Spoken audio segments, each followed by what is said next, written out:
Dans ta vidéo intitulée « Réponse aux critiques contre les zététiciens », publiée le 15 mars 2021, tu dis, je cite, « Twitter n'est pas le fidèle reflet du monde. C'est un endroit où on entend d'abord et surtout les plus motivés, les plus polarisés, les plus clivants et les plus toxiques. » Que penses-tu plus précisément des réseaux sociaux ? La haine. Ok, 8e question. Non, il y a beaucoup d'amour sur les réseaux sociaux, mais comme je dis un peu avant, rien n'est aussi grave que ça ne pas. Enfin, rien.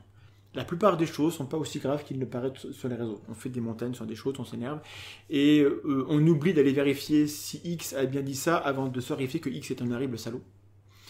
Donc, et ça m'énerve. Et donc, voilà, il y a une sorte d'emballement. Et ça, c'est chiant. Mais sans les réseaux, je ne serais pas invité par toi ici à faire ça. Les gens ne me connaîtraient pas. J'aurais pas mes bouquins peut-être n'existeraient pas. Tu parles des... YouTube, tu le mets dans les réseaux sociaux ou pas ? Bah oui, tu es un réseau social. Bah, si on accepte YouTube, alors pour moi, la YouTube, c'est plus une plateforme de vidéo qu'un réseau social. C'est vrai. Mais bon, après, nous, notre chaîne, quand on l'a créée, on a eu 600 abonnés parce qu'on était présent sur Facebook via mon blog auparavant, via la page zététique. Donc, voilà, on est un peu connu dans le monde sceptique via les réseaux. Et la chaîne a eu une existence d'emblée parce que les réseaux étaient là. Donc, on ne serait pas là s'il n'y avait pas les réseaux sans doute. Donc, et puis les réseaux sont importants maintenant pour la démocratie. C'est des outils hyper importants. Il y a plein de gens qui ont accès à la parole qu'on n'aurait jamais entendu. Donc, enfin, après, c'est détenu par des sociétés privées qui peuvent en faire ce qu'ils veulent. Hein. Oui. Et puis tôt ou tard, ça va se payer. N'empêche qu'à l'heure actuelle, si tu veux être un lanceur d'alerte, il y en a. Par où ils passent. Les grands médias donnent la parole aux lanceurs d'alerte une fois qu'ils ont été un peu entendus. Donc les réseaux servent aussi à ça. Pour avoir accès à les dissidents dans différents pays. Bien, Facebook est surveillé ailleurs. Donc, si la Chine et la Russie ferment Facebook, c'est bien que Facebook pose problème aux dictatures. Donc, même si c'est détenu par des entreprises et que c'est pas mon kiff, ça rend pas service aux dictatures. Alors après, des fois, ils s'aplatissent et ils donnent des données. Bon, c'est... Donc, moi, j'adorerais avoir que ce soit de l'open logiciel, de l'open informatique. J'y connais rien, mais ce serait souhaitable que ce soit... Mais comment on fait marcher une structure énorme ? Bon, on a Wikipédia qui marche bien. Si on pouvait prendre exemple sur Wikipédia et faire des réseaux ouverts, propriétaires, où tout le monde pourrait avoir voix chapitre, c'est super, mais comment on régule, d'ailleurs ? Tu vois, les guerres d'édition qui sont sur Wikipédia, par exemple. Il y a des mécanismes qui sont en place et je ne connais pas assez pour avoir un avis.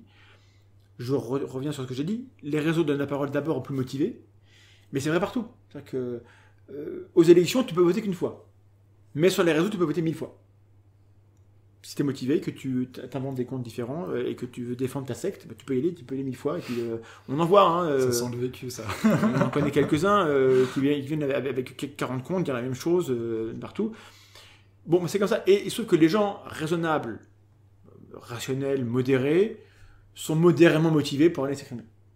Donc quand on est raisonnable, on est rarement extrême. Là, on peut être un peu extrême. Et donc les gens raisonnables ont tendance à pas l'ouvrir. La majorité silencieuse. Il y a un peu de ça.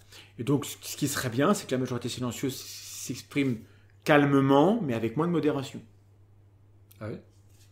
Que quand vous voyez que des gens sans paf en étant machin, venir avec alors, attention, le juste milieu n'est pas la solution. C'est un sophisme. Parce que un tel dit, moi je suis absolument contre la peine de mort, et moi je veux tuer tout le monde. Alors faisons un juste milieu. Non. Il y en a un de lui qui peut avoir raison. N'empêche que dans beaucoup de situations où c'est des questions de société, un peu de compromis peut être bien, et en tout cas, s'exprimer de manière calme, pondérée.